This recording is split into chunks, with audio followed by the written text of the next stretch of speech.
एक अखिलेश यादव ने बाकायदा जो सराफा कारोबारी हैं उनको एकत्रित करके गौरव जी सवाल पूछा कि ये सराफा कारोबारियों के लिए आपने जो संकट पैदा कर दिया है ये दरअसल प्रधानमंत्री नरेंद्र मोदी की अपील नहीं है, ये बीजेपी खुद अपने आप में एक संकट है। देखिए मीनाक्षी जी, मैं तो बड़े सराफा कारोबारी को सुन रहा था। उन्होंने क्या कहा कि देश के लिए जरूरत है तो हम साथ हैं।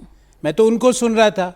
अखिलेश यादव जी अपने मन गढ़ंत कहानियां बना के ट्वीट करे तो मेरे पास उसका कोई जवाब नहीं है।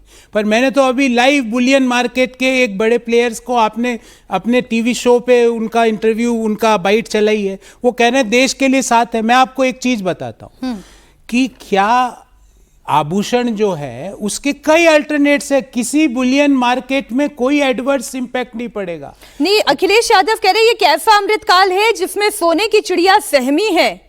इतनी कमजोर सरकार तो देश की आजादी के इतिहास में कभी नहीं रही। अखिलेश यादव को यह पता है कि उनकी जो जिस दाम पे वो पेट्रोल और डीजल भरवा रहे हैं वो इंटैक्ट है और कच्चे तेल की कीमत 50% बढ़ गई है अखिलेश जी।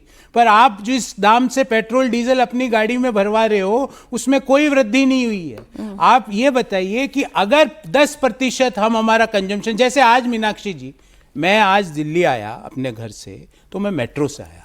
अखिलेश यादव जी क्यों नहीं चल सकते मेट्रो से? क्यों ईवी का प्रयोग नहीं कर सकते?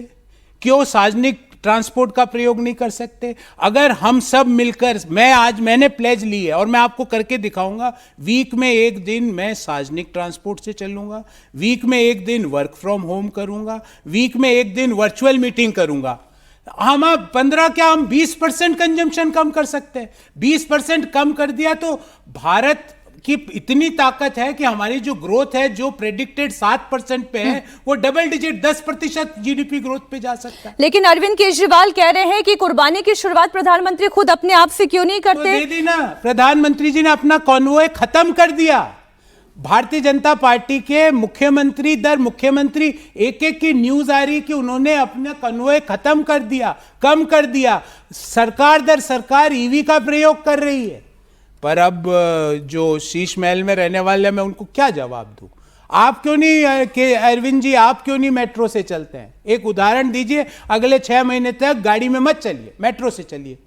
तो हम सब लोग, और इस समय मीनाक्षी जी मुझे ऐसा लगता है पार्टी और आइडियोलॉजी की से ज्यादा नेशन फर्स्ट की भावना से भारत को अगर हम 10% हम टारगेट ले लें कि 10% सोना और 10% कच्चा तेल को हम कम कर देंगे, 1,90,000 2 लाख करोड़ रुपए का फॉरेन एक्सचेंज सेव हो जाएगा। कोई भी जियोपॉलिटिकल कॉन्फ्लिक्ट है, देश उसको फेस करने के लिए तैयार है। मैं कुछ तस्वीरें दिखा देती हूं। जो बात अभी यहाँ गौरव जी कर रहे हैं ये बात सच है। प्रधानमंत्री नरेंद्र मोदी ने अपील की और इसकी शुरुआत उन्होंने खुद से की। उन्होंने पेट्रोल और डीजल की खपत को कम करने की अपील के साथ साथ खुद अपने कारकेड में कटौती की है और छोटी मोटी कटौती नहीं बल्कि 50% की कटौती हो गई है उनके काफिले में। इलेक्ट्रिक वाहनों के इस्तेमाल पर भी उन्होंने जोर दिया है। जरा तस्वीरें आपको बता दूं। हालांकि ये जरूर है कि प्रधानमंत्री की सुरक्षा में जो एसपीजी के तहत जो प्रोटोकॉल है, जो ब्लू बुक है, उसके साथ कॉम्प्रोमाइज नहीं किया जाएगा, लेकिन 50% तक कटौती हुई। उत्तर प्रदेश के मुख्यमंत्री की बात कर लें, जरा एक एक करके उन तमाम सरकारों की आप बात करें, तस्वीर आपको दिखाएं, चाहे वो प्रधानमंत्री मोदी हो, गृह मंत्री अमित शाह हो, पश्चिम बंगाल के मुख्यमंत्री शुभेंदु अधिकारी हो। ईवी के कार के इस्तेमाल की शुरुआत कर दी है सम्राट चौधरी ने, बिहार के मुख्यमंत्री ने। राजस्थान से मुख्यमंत्री हैं भजनलाल शर्मा, उनका भी काफिला घट गया है। 13 की जगह केवल 8 गाड़ियां हैं मोहन यादव के कॉन्वॉय में। तो ये कुछ बदलाव हुए हैं, लेकिन फिर भी सवाल सरकार से जो विपक्ष अब उठा रहा है, अब एक एक करके मैं उन सवालों पर आती हूं। सवाल ये है जो मल्लिकार्जुन खड़गे कह रहे हैं, चुनाव खत्म हुआ तो अब उपदेश दिया जा रहा है। चुनावी प्रचार में पीएम ये कहते थे सब चंगा सी। देखिए, सबसे पहले इन्होंने ही ट्वीट किया था कि जिस दिन नतीजे आएंगे, जिस दिन चुनाव खत्म होगा उसी दिन पेट्रोल डीजल के दाम बढ़ जाएंगे। वो नहीं बढ़े तो बौखला गए। अब ये देश में, मैं तो कह रहा हूं अभी राजनीतिक बातें मत करिए, सब साथ आइए।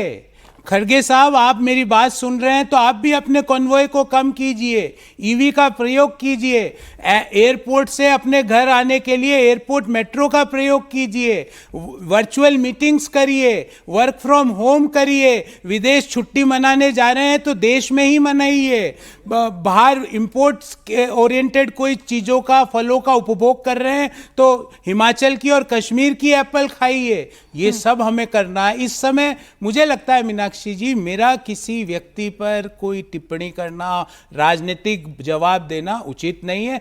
हम 140 करोड़ लोग साथ में हैं और हम इस भू राजनीतिक जियोपॉलिटिकल चुनौती जो दुनिया के सामने खड़ी हुई है, जिसका इम्पैक्ट भारत के ऊपर भी है, उसको हम शिकस्त दे देंगे, मुझे पूरा विश्वास है। लेकिन एक बात जो असदुद्दीन ओवैसी कह रहे हैं, वो ओवैसी कह रहे हैं कि मोदी तो डॉलर बचाकर ट्रंप को देना चाहते हैं, आरबीआई को धड़ाधड़ सोना खरीद कर रहा है। आरबीआई अगर धड़ाधड़ सोना खरीद कर रहा है तो फिर हमें क्यों रोका जा रहा है खरीद के लिए? तो असदुद्दीन ओवैसी क्या रिजर्व बैंक है क्या?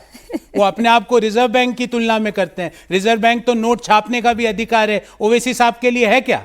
कैसा तुलना करते हैं? रिजर्व बैंक अपने गोल्ड रिजर्व्स, करेंसी के स्टेबलाइजेशन के लिए, मॉनेटरी पॉलिसी के लिए, स्टेबल इकोनॉमी के लिए उनकी पॉलिसीज है। अब ओवैसी साहब कह रहे हैं आरबीआई खरीद रहा है इसलिए मैं खरीदूंगा। आरबीआई तो नोट भी प्रिंट करता है। ओवैसी साहब, आपको वो अधिकार नहीं है। आरबीआई का गवर्नर तो नोट पे लिखता है मैं धारक को इतने रुपए अदा करने का वचन देता हूं। ओवैसी साहब को है क्या वो अधिकार? ये कैसी तुलना करते हैं? ओवैसी जी, अभी प्लीज राजनीति खत्म कीजिए। इस चुनौती का हम मिलकर सामना करेंगे। आप भी बुद्धिमान और विवेकपूर्ण व्यक्ति हैं, पॉलिटिकल कारणों से इस तरह के बयान देते हैं, उसको मत दीजिए थोड़े।